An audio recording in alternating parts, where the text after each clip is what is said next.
शिकारपुर में पत्नी और दो बेटियों को बेरहमी से मौत की नींद सुला देने वाला 25,000 का इनामी सईद पुलिस से बचने के लिए भिखारी बन गया। सईद दिन में सड़कों पर भीख मांगता था और रात में गाजियाबाद में रोडवेज बस अड्डे के पास फुटपाथ पर सो जाता था। पुलिस ने तेहरे हत्याकांड के आरोपी को पंजाब के मोहाली से गिरफ्तार कर लिया है। तेहरे हत्याकांड का आरोपी शहीद मेंटल ने 2 मार्च शिकारपुर कोतवाली क्षेत्र के मोहल्ला अम्बेडनगर में पत्नी और अपनी 2 बेटियों की सरिया और धारदार हथियार से पीटकर निर्मम हत्या कर दी थी। पुलिस पूछताछ में शहीद मेंटल ने बताया कि वह हत्याकांड के बाद पुलिस से बचने के लिए गाजियाबाद रोडवेज बस अड्डे पर रहा। वह दिन में भीख मांगता था और रात में रोडवेज बस अड्डे के फुटपाथ पर ही सो जाता। इतना ही नहीं, शहीद मेंटल पूरे परिवार को मौत की नींद सुला देना चाहता था, लेकिन वह अपने 2 बेटों को मौत की नींद नहीं सुला सका। शहीद मेंटल ने ऑन कैमरा यह भी स्वीकार किया गया कि उसकी पत्नी के अवैध संबंध थे, जिसका उसकी बेटियों और बेटे सपोर्ट करते थे। इसके लिए वह पूरे परिवार को मौत की नींद सुला देना चाहता। वह इस प्रयास में सफल नहीं हो सका। बुलंदशहर एसएसपी की माने तो आरोपी शहीद मेंटल पुलिस से बचने के लिए न सिर्फ भिखारी बन गया, बल्कि वह मोहाली में ईंट भट्टों पर मजदूरी करने चला गया। पुलिस ने शहीद मेंटल को पंजाबी के मोहाली से गिरफ्तार कर कोर्ट भेज दिया है। बुलंदशहर से ऋषु कुमार की खास रिपोर्ट।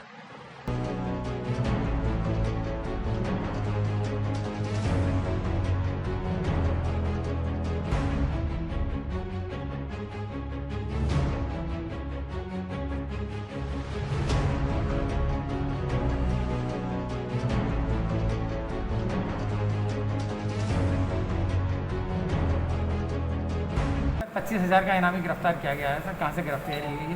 देखिए, 2/3 की रात में तीसरे महीने में मार्च में शिकारपुर कस्बे में शहीद मेंटल नाम के व्यक्ति ने अपनी पत्नी और 3 बेटियों के सिर पे घातक चोट पहुंचाई थी, जिसमें पत्नी और 2 बेटियों की मृत्यु हो गई थी। तीसरी गंभीर रूप से घायल थी, जो बाद में उपचार के दौरान ठीक हुई। और इन सब की हत्या करने के बाद ये अपराधी घर से फरार हो गया।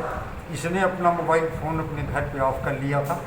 लगातार हमारी टीमें इसकी तलाश कर रही थी, क्योंकि यह किसी के भी संपर्क में नहीं था, तो कहीं से भी लोकेशन मिलने की संभावना नहीं बन पा रही थी। अलग अलग स्थानों पे जहाँ जहाँ पहले पूर्व में भी ये कभी आया गया था, या जो रिश्तेदारियाँ थी या जो जमात आज चल रही थी, जैसी जब सूचना प्राप्त हो रही थी उसके अनुरूप इसकी तलाश के लिए लगातार हमारी 3 टीमें प्रयास कर रही थी। इसी क्रम में ये तथ्य जानकारी में आया कि आज से लगभग 20 साल पहले ये पंजाब के मोहाली जनपद में ईंट भट्ठों पे काम करता था।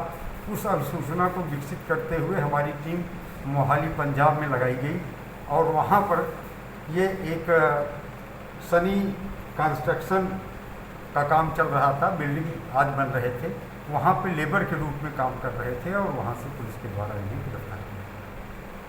सर, इस बीच में कहाँ रहे हैं? नहीं, ये इसका कहना है कि ये काफ़ी दिन गाजियाबाद, दिल्ली और अन्य स्थानों पे रहा। कुछ दिन इसने भिखारी बन के भीख मांग करके जीविकोपार्जन किया। बाद में ये मोहाली चला गया, जहाँ पहले ईंट भट्ठों पे काम करता था। वहाँ एक कंस्ट्रक्शन कंपनी के द्वारा मकान निर्माण का काम चल रहा था, जहाँ ये लेबर के रूप में काम करने लगा। बातचीत के दौरान इसने बताया कि पत्नी की चरित्र पर इसे शक था और बहुत दिनों से, लगभग 2015 से ही वह पत्नी की हत्या करना चाहता था। तीनों बेटियां इसकी उसमें सहयोग करती थी पत्नी को। इसका बड़ा बेटा भी सहयोग करता था। बड़ा बेटा वहाँ नहीं था, इस वजह से वो बच गया। तो इसको अपने किए पे कोई पछतावा नहीं है। फिलहाल हम लोगों ने इसे गिरफ्तार कर लिया है, जेल भेज रहे हैं और वैधानिक कार्रवाई अदालत से की है। बरामद की क्या हुई? नहीं, इसका जो जिस छड़ से इसने हत्या की थी और लोहा के डंडा और धारदार हथियार, वो उसी समय मौके से बरामद हो गया।